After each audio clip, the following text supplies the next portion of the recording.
ओम ब्रह्म बृहस्पति नमः। आज की वीडियो में मैं आपको बृहस्पतिवार की कथा सुनाने जा रही हूँ।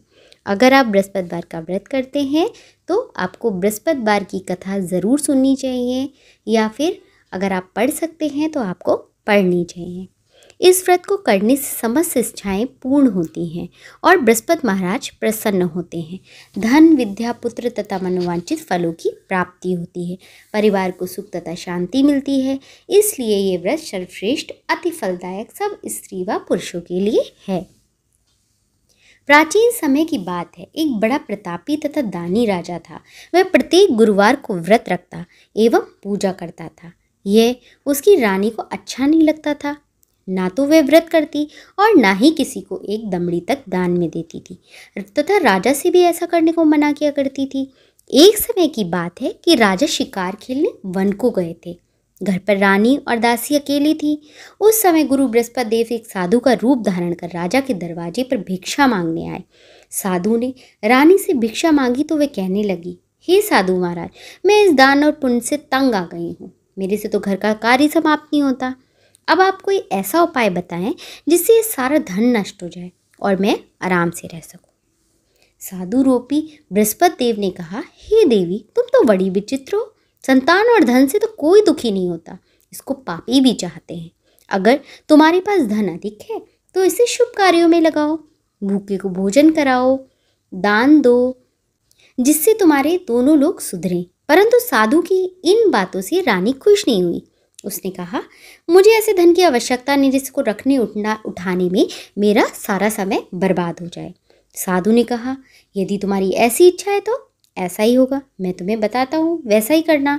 बृहस्पतिवार के दिन तुम घर को गोबर से लीपना, अपने केशों को धोना, केशों को धोते समय स्नान करना, राजा से कहना वह हजामत बनाए, भोजन में मांस मदिरा खाना, कपड़े धोबी के धुलने डालना। इस प्रकार 7 बृहस्पति करने से तुम्हारा समस्त धन नष्ट हो जाएगा। ये बताकर बृहस्पति देव अंतर्ध्यान हो गए। साधु के कहे अनुसार रानी ने वैसा ही किया। 3 बृहस्पतिवार बीते थे कि उनका समस्त धन नष्ट हो गया और भोजन के लिए भी दोनों समय तरसने लगे। एक दिन राजा रानी से बोला, हे रानी, तुम यहीं पर रहो, मैं दूसरे देश को जाता हूँ, क्योंकि यहाँ पर मुझे सभी लोग जानते हैं, इसलिए कोई छोटा मोटा कार्य भी नहीं कर सकता। ऐसा कहकर राजा परदेश चला गया। वहाँ वह जंगल में लकड़ी काट कर लाता और शहर में बेचता। इस तरह वह अपना जीवन व्यतीत करने लगा। इधर राजा के घर रानी और दासी दोनों दुखी रहने लगी। एक समय जब रानी और दासियों को 7 दिन बिना भोजन के हो रहना पड़ा तो रानी अपनी दासी से कहने लगी कि पास ही नगर में मेरी बहन रहती है, वे बड़ी धनवान है, तो उसके पास जाओ, वहाँ से थोड़ा बहुत कुछ गुजर बसर को ले आ। दासी रानी की बहन के पास गई। उस दिन बृहस्पतिवार का व्रत चल रहा था। रानी की बहन उस समय बृहस्पतिवार की कथा सुन रही थी। दासी ने अनेकों बार कहा, परंतु उसने कोई उत्तर नहीं दिया, जिसपे दासी को बहुत क्रोध आया। उसने वापस आकर रानी को बताया कि तुम्हारी बहन तो बहुत ही अभिमानी है, उसने मुझे देखा लेकिन फिर भी मुझसे बात नहीं की। उधर रानी की बहन ने सोचा कि मेरी बहन की दासी आई थी, परंतु उससे मैं नहीं बोली, इससे वे बहुत दुखी हुई होगी। कथा सुनकर और पूजन समाप्त कर वे अपनी बहन के घर चल दी और कहने लगी, हे बहन, मैं बृहस्पतिवार के व्रत की कथा सुन रही थी, तुम्हारी दासी गई, परंतु जब तक कथा होती है तब तक ना उठते हैं ना बोलते हैं, इसलिए मैं ना बोली। कहो दासी, क्यों गई थी? रानी बोली, बहन, हमारे घर में अनाज नहीं था, वैसे तुमसे कोई बात छिपी नहीं है। ऐसा कहते कहते रानी की आंखें भर आईं। उससे दासियों समेत भूखा रहने की बात भी अपनी बहन को बता दी। रानी की बहन बोली, बहन देखो, बृहस्पति देव भगवान सबकी मनोकामनाएं पूर्ण करते हैं, देखो शायद तुम्हारे घर में अनाज रखा हो। ये सुनकर दासी घर के अंदर गई तो उसे एक घड़ा अनाज का भरा मिल गया। अब तो रानी को बड़ी हैरानी भी हुई और रानी और दासी दोनों बहुत ही खुश हुई। दासी रानी से कहने लगी कि हे रानी, जब हमको भोजन नहीं मिलता है तो हम व्रत ही करते हैं, इसलिए क्यों ना इनसे व्रत की विधि और कथा पूछ ली जाए, जिससे हम भी क्या करेंगे। दासी के कहने पर रानी ने अपनी बहन से बृहस्पतिवार के व्रत के बारे में पूछा। उसकी बहन ने सारा विधान बतला दिया। बृहस्पतिवार के व्रत में चने की दाल और मुनक्का से विष्णु भगवान का केले की जड़ में पूजन करें तथा दीपक जलाएं, पीला भोजन करें तथा कथा सुनें। इससे गुरु भगवान प्रसन्न होते हैं, मनोकामनाएं पूर्ण करते हैं। व्रत और पूजन की विधि बतलाकर रानी की बहन अपने घर को वापस आ गई। रानी और दासी दोनों ने निश्चय किया कि बृहस्पतिवार भगवान का पूजन जरूर करेंगे। 7 रोज बाद जब बृहस्पतिवार का दिन आया तो उन्होंने व्रत रखा, घुड़साल में जाकर चना गुड़ बीन लाई तथा उसकी दाल से केले की जड़ तथा विष्णु भगवान का पूजन किया। अब भोजन पीला कहाँ से आए? बेचारी बड़ी दुखी हुई, परंतु उन्होंने व्रत किया था, इसलिए भगवान ने प्रसन्न होकर 2 थालों में सुंदर पीला भोजन लेकर आए और दासी को देकर बोले, दासी ये भोजन तुम्हारे लिए है, तुम और रानी दोनों लोग करना, इसे तुम दोनों ग्रहण कर लेना। दासी भोजन पाकर बड़ी प्रसन्न हुई, उसने रानी को सारी बात बताई। उसके बाद प्रत्येक बृहस्पतिवार को गुरु भगवान का वे दोनों व्रत रखने लगी और पूजन करने लगी। बृहस्पति भगवान की कृपा से उनके पास भी धन हो गया, परंतु रानी फिर पहले की तरह आलस्य करने लगी।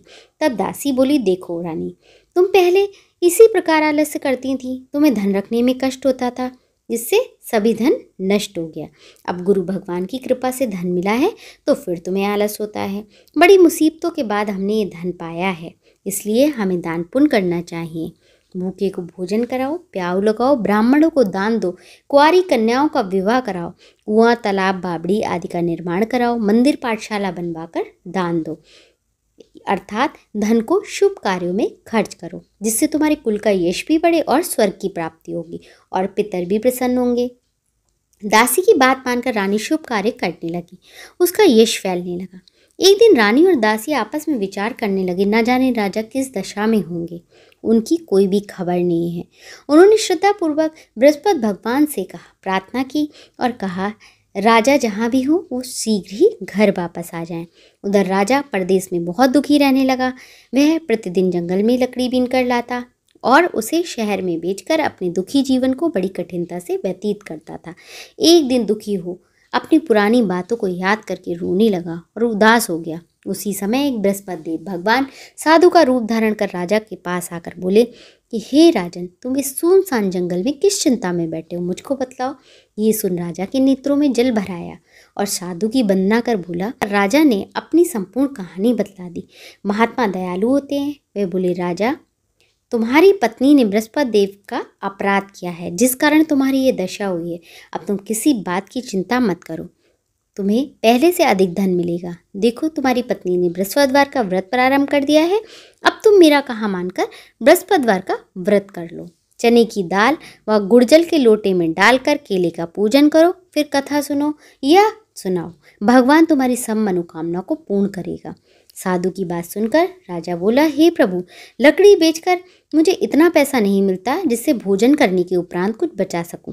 मैंने रात्रि में अपनी रानी को व्याकुल देखा है, मेरे पास कुछ भी तो नहीं जिससे उसकी कुछ खबर भी मंगा सकूं। और फिर कौन सी कहानी कहूँ, ये भी मुझे कुछ भी मालूम नहीं है। साधु ने कहा, हे राजा, मन में बृहस्पति भगवान के पूजन व्रत का निश्चय करो, वे स्वयं तुम्हारे लिए कोई राह बना देंगे। बृहस्पतिवार के दिन तुम रोजाना की तरह लकड़ियां लेकर शहर को जाओ, तुम्हें रोज से दुगना धन प्राप्त होगा, जिससे तुम भली बात भोजन कर लोगे और बृहस्पति देव की पूजा का सामान भी आ जाएगा। और बृहस्पतिवार की कहानी कहकर वे साधु महाराज वहाँ से अंतर्ध्यान हो गए। धीरे धीरे समय व्यतीत होने लगा। फिर बृहस्पतिवार का दिन आया। राजा जंगल में लकड़ी काटकर शहर में बेचने गया। उसे उस दिन और दिनों से अधिक पैसा मिला। राजा ने चना गुड़ आदि लाकर बृहस्पतिवार का व्रत किया। उस दिन से उसके सभी कष्ट दूर हो गए। परंतु जब अगले गुरुवार के दिन आया तो वह व्रत करना भूल गया।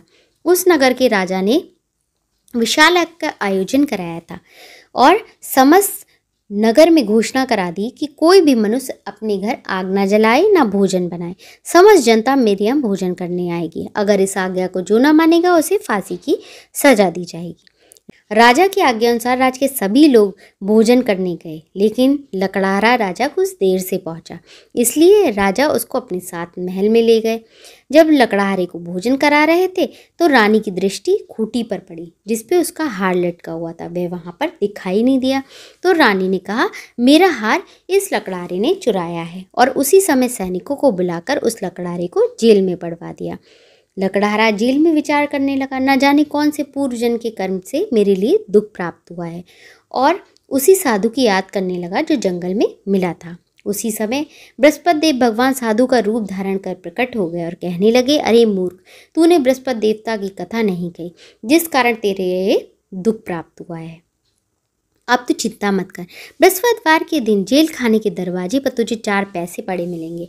उनसे तू बृहस्पतिवार की पूजा करना तो तेरे सभी कष्ट दूर हो जाएंगे। अगले बृहस्पतिवार को उसे जेल के द्वार पर 4 पैसे पड़े मिले। राजा ने पूजा का सामान मंगवाकर कथा कही और प्रसाद बांटा। उसी रात्रि बृहस्पति देव ने उस नगर के राजा को स्वप्न में कहा, हे राजन, तुमने जिस आदमी को जेल में बंद कर रखा है वह निर्दोष है, उसे छोड़ देना, वरना मैं तेरा राज्य नष्ट कर दूंगा। रानी का हार उसी खूंटी पर लटका हुआ है। राजा प्रातःकाल उठा और खूंटी पर हार देखकर लकड़हारे को बुलाकर क्षमा मांगी तथा राजा को योग्य सुंदर वस्त्राभूषण देकर विदा कर दिया। गुरुदेव की आज्ञा अनुसार राजा अपने नगर को चल दिया। राजा जब नगर के निकट पहुंचा तो उसे बड़ा ही आश्चर्य हुआ। नगर में पहले से अधिक बाग, तालाब, कुएं और बहुत सी धर्मशालाएं, मंदिर आदि बने हुए थे। राजा ने पूछा, ये किसका बाग और धर्मशाला है? तब नगर के सब लोग कहने लगे, ये सब रानी और दासी के हैं। राजा को आश्चर्य हुआ और गुस्सा भी आया कि उसकी अनुपस्थिति में रानी के पास धन कहाँ से आ गया। जब रानी ने ये खबर सुनी कि राजा आ रहे हैं तो उसने अपनी दासी से कहा, हे दासी, देख राजा हमको कितनी बुरी हालत में छोड़ गए थे। वह हमारी ऐसी हालत देखकर लौट ना जाए, इसलिए तो दरवाजे पर खड़ी हो जा। दासी आज्ञा अनुसार दरवाजे पर खड़ी हो गई और राजा जब आए तो उन्हें अपने साथ लिवा लाई। तब राजा ने क्रोध करके अपनी तलवार निकाली और पूछने लगे, बताओ ये धन तुम्हें कैसे प्राप्त हुआ है? तब रानी ने सारी कथा सुना दी। राजा ने निश्चय किया कि मैं रोजाना दिन में 3 बार कहानी कहा करूँगा और रोज व्रत किया करूँगा।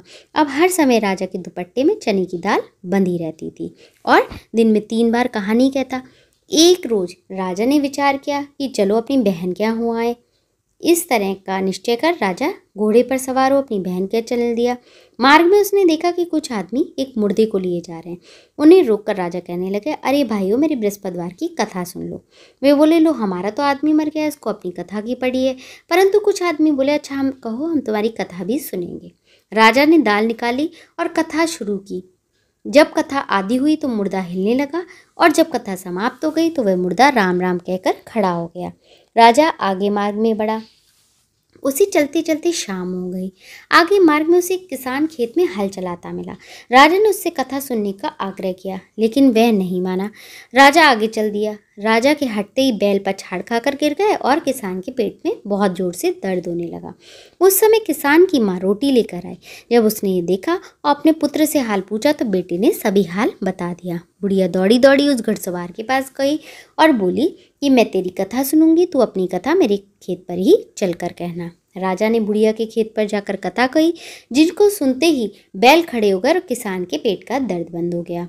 राजा अपनी बहन के घर पहुंच गया। बहन ने भाई की खूब मेहमानी की। दूसरे रोज प्रातःकाल राजा जगा तो वह देखने लगा कि सभी लोग भोजन कर रहे हैं। राजा ने अपनी बहन से जब पूछा, ऐसा कोई व्यक्ति है जिसने भोजन ना किया हो, वह मेरी बृहस्पतिवार की कथा सुन ले। तो बहन बोली, भैया ये ऐसा ही देश है, पहले यहाँ लोग भोजन करते हैं, बाद में कोई अन्य कार्य करते हैं। अगर कोई पड़ोस में हो तो देखाती हूँ। फिर वह एक कुम्हार के घर गई जिसका लड़का बीमार था। उसे मालूम हुआ कि 3 रोज से उसके यहाँ किसी ने भोजन नहीं किया है। रानी ने अपने भाई की कथा सुनने के लिए कुम्हार से कहा। वह तैयार हो गया। राजा ने जाकर बृहस्पतिवार की कथा कही, जिसको सुनकर उसका लड़का ठीक हो गया। अब तो राजा की प्रशंसा होने लगी। एक दिन राजा ने अपनी बहन से कहा, हे बहन, अब हम अपने घर को जाएंगे, तुम भी तैयार हो जाओ। राजा की बहन ने अपनी सास से कहा। सास बोली, हाँ चली जा, परंतु अपने लड़कों को मत ले जाना, क्योंकि तेरे भाई की औलाद नहीं होती। बहन बोली, हे भैया, मैं तो चलूँगी, परंतु कोई बालक नहीं चलेगा। अपनी बहन को भी छोड़कर दुखी मन से राजा अपने नगर को लौट आया। राजा ने अपनी रानी को सारी कथा बताई और बिना भोजन के लेट गया। रानी बोली, हे प्रभु, बृहस्पति देव ने हमें सब कुछ दिया है, औलाद भी अवश्य देंगे। उसी रात बृहस्पति देव ने राजा को स्वप्न में कहा, हे राजा, उठ, सभी सोच को त्याग दे, तेरी रानी गर्भ से है। राजा को ये जानकर बहुत ही खुशी हुई। 9वें महीने उसके गर्भ से एक सुंदर पुत्र पैदा हुआ। तब राजा बोला, हे रानी, स्त्री बिना भोजन के रह सकती, बिना कहे नहीं। जब मेरी बहन आए तो उससे कुछ मत कहना। रानी ने सुनकर हाँ कह दिया। जब राजा की बहन ने शुभ समाचार सुना तो वह बहुत खुश हुई और बधाई लेकर अपने भाई के यहाँ आई। तब रानी ने उससे कहा कि घोड़ा चढ़कर तो नहीं आई, गधा चढ़ी आई।